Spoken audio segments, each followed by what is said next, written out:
Ron Johnson, why or how is the moon relatively smooth facing Earth and opposite side so crater ridden? Portions of the moon hollow? The moon is not hollow. The moon just isn't very dense.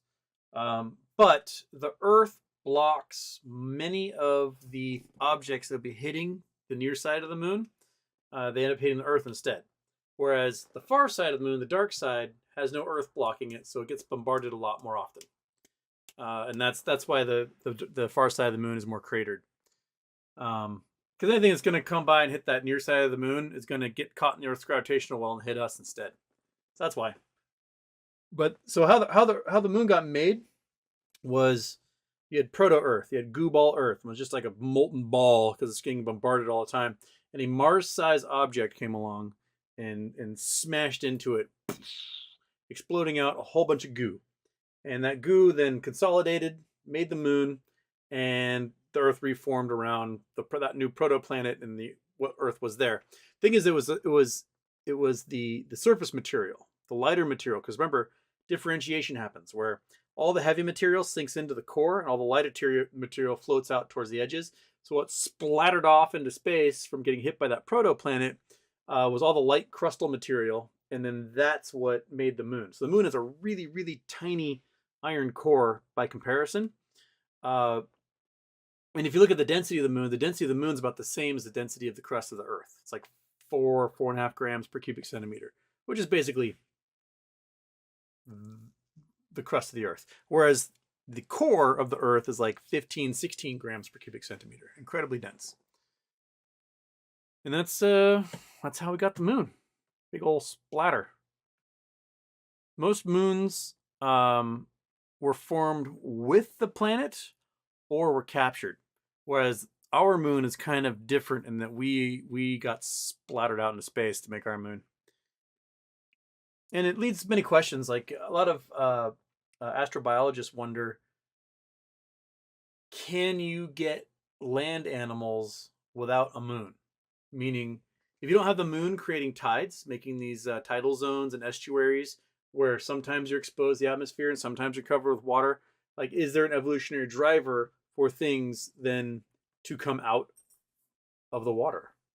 Not necessarily. So we do wonder, like, if we see these planets that are in Goldilocks zones, they may have really incredible oceanic life, but may not have much at all in the way of life outside of their oceans on the lands. There may be some plants and things, but there isn't like a trigger that would make creatures come out of the water and be like, oh my gosh, look at all this food that's there. Because if they're not, if they're gilled creatures, there's no evolutionary driver happening every 6 hours to make you all of a sudden have to like hold your breath for 6 hours or figure out a way to breathe that oxygen. So that's something to think about if you were an astrobiologist. All right.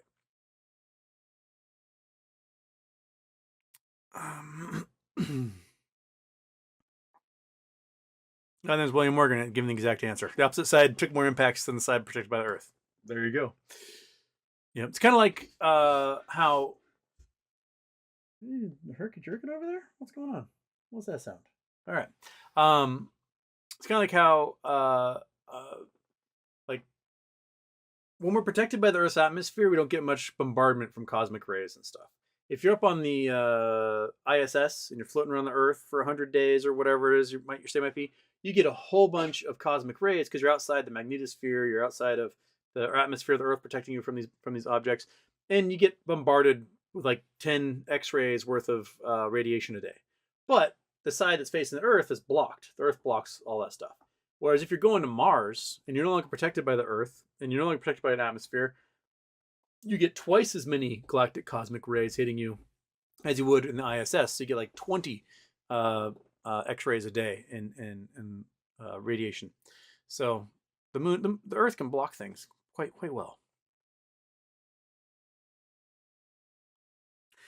BTW Brand, anyone look at the green comet? Math says it's never coming back close enough to show up again.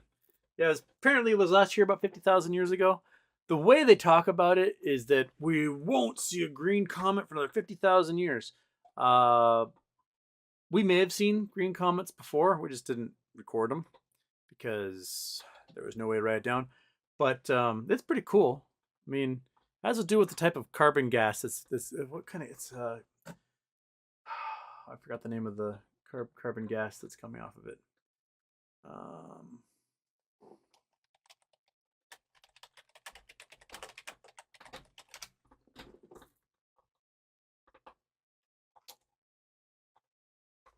Cyanogen, carbon and cyanogen.